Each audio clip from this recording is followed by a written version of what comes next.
Hello बच्चों, आइए प्रश्न को देखते हैं। तो प्रश्न में दिया है लिथियम की बीसीसी संरचना है, इसका घनत्व 530 किलोग्राम मीटर माइनस 3 तथा परमाणु द्रव्यमान 6.94 ग्राम मोल इनवर्स है। लिथियम धातु की एकक कोष्टिका के कोर की लंबाई है। Na हमारा दे रखा है 6.022 गुणे 10 की घात 23 मोल इनवर्स। यहाँ 4 विकल्प दे रखा है A, B, C तथा D। आइए मुख्य अवधारणा की चर्चा करते हैं। मुख्य अवधारणा, तो लिथियम की संरचना कौन सी दे रखी है? बीसीसी। बीसीसी संरचना है लिथियम की संरचना। तो यहाँ पे क्या होता है, एक में हमारा होता है एससी और 2 में होता है बीसीसी, 4 में हमारा होता है एफसीसी। तो 4 परमाणु किस में है? एफसीसी में। तो बीसीसी में कितने परमाणु हैं? 2। तो इसमें परमाणु की संख्या कितनी हो जाएगी? 2। तो ये हो जाएगा परमाणु हो जाएगा 2। तो हमें घनत्व कितना दे रखा है? 530 किलोग्राम मीटर की घात माइनस 3। तो यानी कि हमें घनत्व दे रखा है, घनत्व यानी कि डी मान लेते हैं। तो ये हमें दे रखा है 530 केजी किलोग्राम मीटर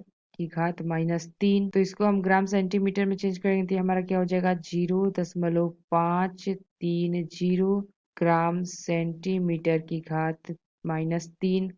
और m हमें दे रखा है, यानी कि परमाणु द्रव्यमान दे रखा है 6.94 ग्राम मोल इनवर्स। और Na हमें दे रखा है क्या? 6.022 गुणे 10 की घात 23 मोल की घात माइनस 1। तो प्रश्न में हमसे क्या पूछा है कि लिथियम धातु की एकक कोष्टिका के कोर की लंबाई है। तो यानी कि हमें कोर का मान बताना है, यानी कि इसको हम ए से प्रदर्शित करते हैं। तो ये हमें ज्ञात करना है। तो अगर हम घनत्व का सूत्र देखें, घनत्व, तो घनत्व हमारा होता है डी से इसको प्रदर्शित करते हैं। तो ये हो जाएगा जेड एम बटे में ए क्यू एन ए। तो यानी कि हमें ए क्यू यहाँ पे ज्ञात करना है। तो ए क्यू बराबर क्या आ जाएगा? जेड एम बटे में डी एन ए। तो यहाँ से आप अपने सारे मान को रख देंगे तो हमारा जेड कितना आएगा? परमाणु कितना आया था? 2 गुणे एम हमारा आया था 6.94 बटे में डी हमारा कितना आया था? घनत्व यहाँ आया था हमारा 0.530 गुणे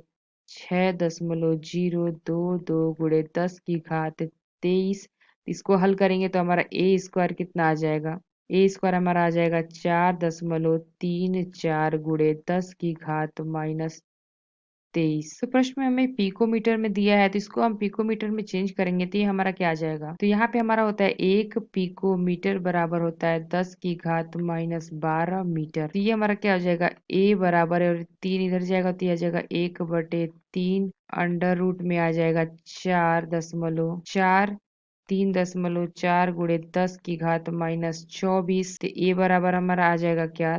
3.52 गुणे 10 की घात-8 सेंटीमीटर। तो ये आ जाएगा 352 गुणे 10 की घात-10 सेंटीमीटर। इसको हल करेंगे तो ये आ जाएगा 352 गुणे 10 की घात-12 तो ये हमारा सेंटीमीटर में था, इसको हम मीटर में चेंज कर दिए तो ये हमारा आ गया क्या?